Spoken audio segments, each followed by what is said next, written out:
gate of correction. It's the gate of perfectionism because it is always looking for faults in everything.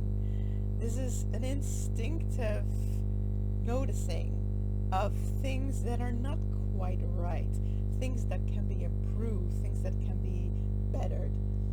So there's a deep contradiction in this gate because that instinct for correction, that feeling for making things better, it can be a source of great joy because it can be such a beautiful, satisfying process to work with something and to make it better, to work with it really well and to make it as beautiful as it possibly can be, to always go for that feeling of perfection, to keep perfecting something, even though we're aware that absolute perfection can never be reached.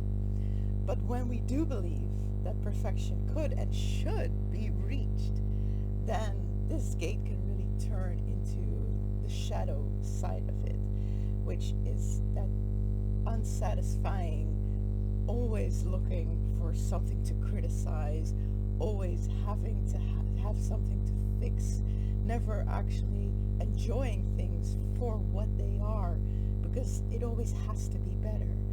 There's this deep insatiability that can be beautiful and exciting because it's never good enough. We can always keep going.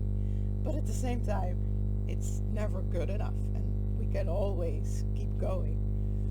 So to be aware of this in ourselves is to be aware of this desire for perfection in us, this desire to critique, to make the world a better place, to make the world around us a better place, and to keep an eye on whether this instinct is filled with joy or whether it's filled with cynicism.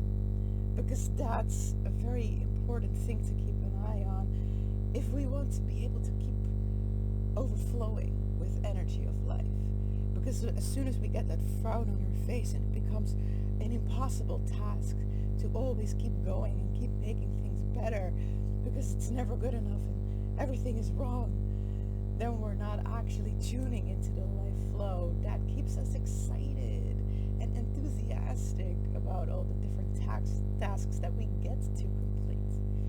So this is really what the 18th gate is here to teach us, that the process of perfecting is supposed to be a process of joy, and that we get to keep having fun, and that when we're no longer having fun, it's time to let it go.